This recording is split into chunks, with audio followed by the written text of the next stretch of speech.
श्री शिवाय नमस्तुभ्यम।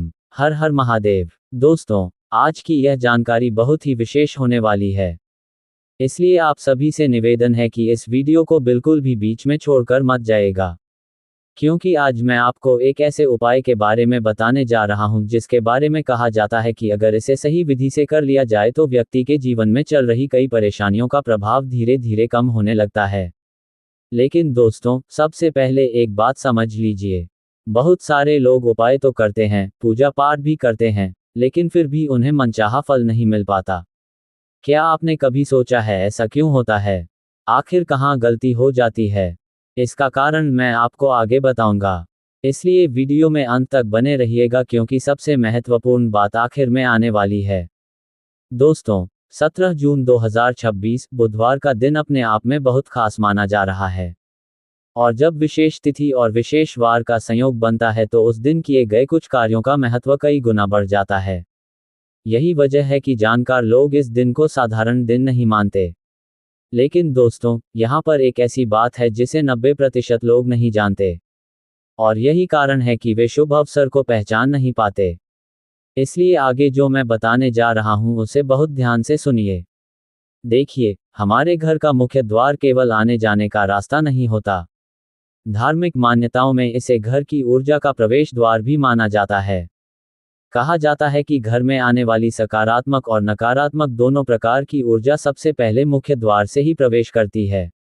इसलिए इस दिन मुख्य द्वार से जुड़ा उपाय विशेष महत्व रखता है।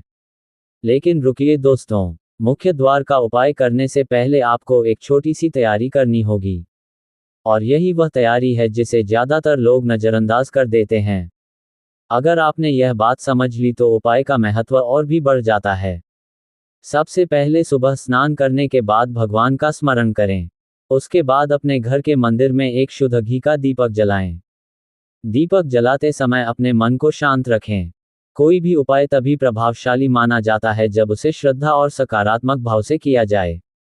अब दोस्तों, यहाँ से शुरू होता है वह उपाय जिसके बारे में बहुत कम लोग जानते हैं। आपको शाम के समय, विशेषकर सूर्यास्त के बाद, अपने घर के मुख्य द्वार पर एक दीपक जलाना है। लेकिन ध्यान रखिए, दीपक जलाते समय मन में किसी के प्रति क्रोध या नकारात्मक विचार नहीं होने चाहिए, क्योंकि कहा जाता है कि दीपक केवल प्रकाश ही नहीं देता बल्कि घर के वातावरण को भी सकारात्मक बनाने का प्रतीक माना जाता है। लेकिन दोस्तों, अभी सबसे महत्वपूर्ण बात बाकी है। दीपक जलाने के बाद तुरंत वहां से हट मत जाए। कम से कम कुछ क्षण भगवान का स्मरण करें और अपने घर परिवार की सुख शांति की प्रार्थना करें। बहुत से लोग यही गलती कर देते हैं कि दीपक जलाया और तुरंत अपने काम में लग गए। अब बात करते हैं दूसरे उपाय की।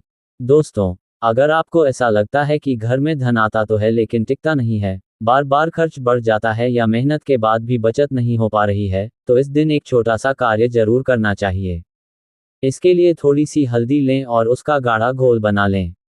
अब इस हल्दी से अपने घर के मंदिर में एक स्वास्तिक बनाएं। इसके बाद धन रखने वाली जगह पर भी एक स्वास्तिक बनाएं। लेकिन दोस्तों, अभी 2 स्वास्तिक और बाकी हैं, और यही वह बात है जो इस उपाय को विशेष बनाती है। आपको अपने मुख्य द्वार के दोनों ओर भी हल्दी के स्वास्तिक बनाने हैं। कहा जाता है कि स्वास्तिक शुभता और मंगल का प्रतीक होता है, इसलिए इसे सनातन परंपरा में विशेष स्थान दिया गया है। अब यहाँ एक ऐसी बात आने वाली है जिसे बहुत कम लोग जानते हैं। अगर आपके घर में तुलसी का पौधा है तो इस दिन उसका विशेष महत्व माना जाता है। लेकिन अधिकांश लोग तुलसी के पास केवल दीपक जलाकर चले जाते हैं, जबकि एक छोटा सा कार्य और भी बताया गया है। तुलसी माता के पास घी का दीपक जलाएं और कुछ समय वहीं बैठकर भगवान विष्णु का स्मरण करें।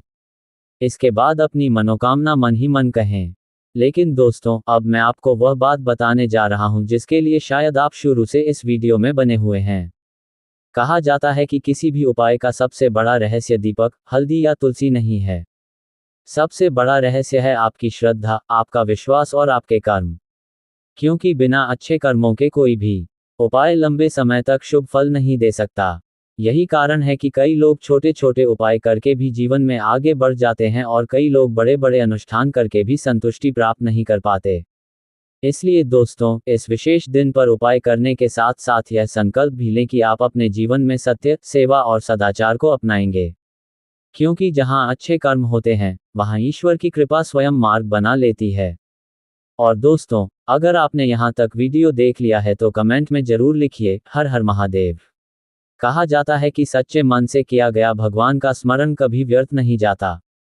भगवान शिव और भगवान विष्णु आप सभी के जीवन में सुख, शांति, समृद्धि और उत्तम स्वास्थ्य प्रदान करें। हर हर महादेव।